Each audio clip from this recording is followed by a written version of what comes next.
जी, welcome है आप सभी का एक बार फिर आपके अपने यूट्यूब चैनल अहमद टेक्नोलॉजी पे। अगर आपका भी जुलाई 2023 में ओ लेवल का एग्ज़ाम है तो ये वीडियो आपके लिए मोस्ट इम्पोर्टेंट होने वाली है आज की, क्योंकि ये जो क्वेश्चन आपके सामने लिखे हुए हैं ये लगभग सभी बच्चों के क्वेश्चन होते हैं जो एग्ज़ाम देने वाले हैं। सभी के मन में कोई ना कोई डाउट होता है, इन चार में से कोई ना कोई डाउट आपके मन में भी होगा।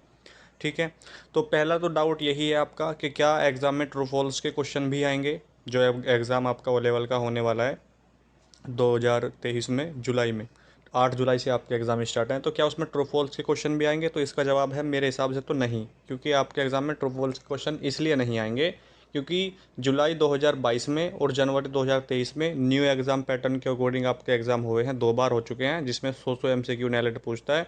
उसमें एक भी क्वेश्चन आपका ट्रू फॉल्स का नहीं था। ट्रू फॉल्स का मतलब कहने का ये है कि आपको क्वेश्चन दे और केवल 2 ही ऑप्शन दे, ट्रू और फॉल्स। इसमें अभी तक आपसे जो न्यू एग्ज़ाम पैटर्न हुआ है उसमें कोई भी ट्रू फॉल्स का क्वेश्चन देखने को नहीं मिला।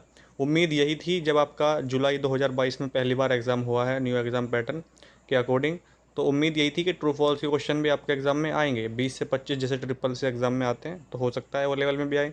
लेकिन कोई भी क्वेश्चन नेलेट ने ट्रू फॉल्स का आपके एग्ज़ाम में नहीं दिया।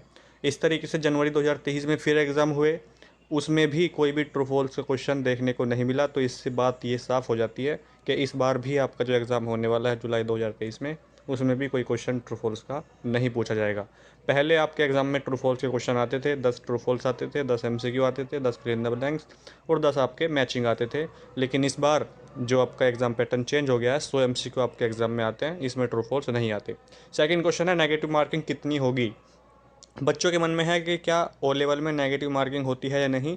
तो इसका जवाब है ओ लेवल एग्ज़ाम में अभी तक नेगेटिव मार्किंग का प्रावधान नहीं है, यानी इसमें कोई भी नेगेटिव मार्किंग नहीं है। नेगेटिव मार्किंग का मतलब ये होता है कि अगर आप कोई क्वेश्चन गलत कर देते हैं तो उस गलत क्वेश्चन के हिसाब से आपका कोई भी नंबर नहीं काटा जाएगा, क्योंकि आप SSC वगैरह के एग्ज़ाम होते हैं इसमें नेगेटिव मार्किंग होती है। जैसे आपने 4 क्वेश्चन गलत कर दिए हैं तो एक क्वेश्चन जो आपने सही किया वो भी आपका गलत ही माना जाएगा, काट लिया जाएगा वो।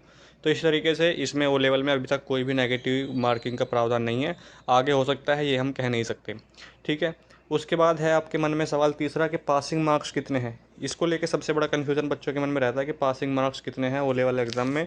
तो इसका जवाब है कि मिनिमम आपके 33% तो नंबर होने चाहिए, लेकिन आपका टोटल जो ओवरऑल एवरेज होना चाहिए वो आपका 50% होना चाहिए। कितना होना चाहिए? वो आपका 50% होना चाहिए। दोनों का मतलब प्रैक्टिकल और थ्योरी, दो आपके होंगे। पहले आपका इस बार थ्योरी एग्ज़ाम होगा, उसके बाद प्रैक्टिकल का। दोनों का जो नंबर आएंगे आपके थ्योरी एग्ज़ाम का 60% जोड़ा जाएगा और जो प्रैक्टिकल एग्ज़ाम है उसका 40% यानी 40% जोड़ा जाएगा। ये आपको ध्यान रखनी है, ठीक है।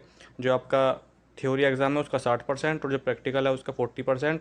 फिर दोनों में जितने भी आपके नंबर आएंगे उनका इतने परसेंट से एवरेज निकाल के आपका टोटल एवरेज देखा जाएगा कितना है, उसी के हिसाब से आपके ग्रेड बनते हैं।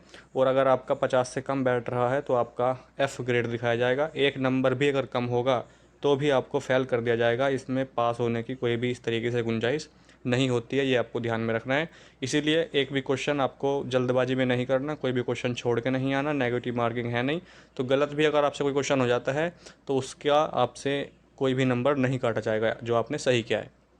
पेपर के दिन दूसरा पेपर भी है, वो बच्चे क्या करें। देखिए नेलेट में अभी तक मेरे पास जितने भी बच्चों ने मैसेज किया है पहले भी कि सर हमारा पेपर के दिन दूसरा भी पेपर है, तो क्या हमारा ये पेपर मतलब एक्सचेंज हो सकता है, आगे दे सकते हैं, फिर दे सकते हैं क्या बाद में। तो इसका मेरे हिसाब से तो आप बिल्कुल नहीं हो सकता कोई भी। अगर आपका 8 जुलाई को, 9 या 10 जुलाई को कोई पेपर है और उस वाले दिन कोई दूसरा पेपर भी है, ओ लेवल का पेपर भी है और कुछ दूसरे पेपर भी है, तो आपको ओ लेवल का पेपर छोड़ना होगा या फिर वो दूसरा पेपर छोड़ना होगा। वो आप देख लीजिए कि किस में आप कंफर्टेबल हैं। अगर ओ लेवल का छोड़ सकते हैं, उसमें आपकी अच्छी तैयारी है, तो उसको दे लीजिए। आप ओ लेवल छोड़ दीजिए, क्योंकि इसको आप अगली बार भी दे सकते हैं अगर एक में फ़ेल हो जाते हैं। लेकिन अगर आपकी वो ज़्यादा इंपॉर्टेंट पेपर नहीं है, ये ज़्यादा इंपॉर्टेंट है आपके लिए, तो इसको दे सकते हैं, ये आपकी इच्छा है। ठीक है, तो भाई इसमें कुछ नहीं, कॉम्प्रोमाइज़ नहीं हम कर सकते कुछ भी ना। नेलेट इसमें कुछ कर सकता है। हाँ, अपनी तसल्ली के लिए आप नेलेट में कॉल मिला के उनसे पूछ सकते हैं। हेल्पलाइन नंबर आपको बताया हुआ है, उस पर कॉल मिला के आप उनसे पूछ सकते हैं। और कोई आपका डाउट हो तो कमेंट बॉक्स में कमेंट करके आप उसको लिख सकते हैं, उसका जवाब आपको वहाँ पर मिल जाएगा। जिन बच्चों ने टेलीग्राम ग्रुप ज्वाइन नहीं किया है, टेलीग्राम ग्रुप ज्वाइन जरूर कर लीजिए, लिंक उसका डिस्क्रिप्शन बॉक्स में मिल जाएगा। वहाँ से क्लिक करके आप टेलीग्राम पर पहुँच जाएंगे और ग्रुप को ज्वाइन कर सकते हैं। ठीक है, तो मिलते हैं नेक्स्ट वीडियो में, तब तक के लिए जय हिंद, जय भारत।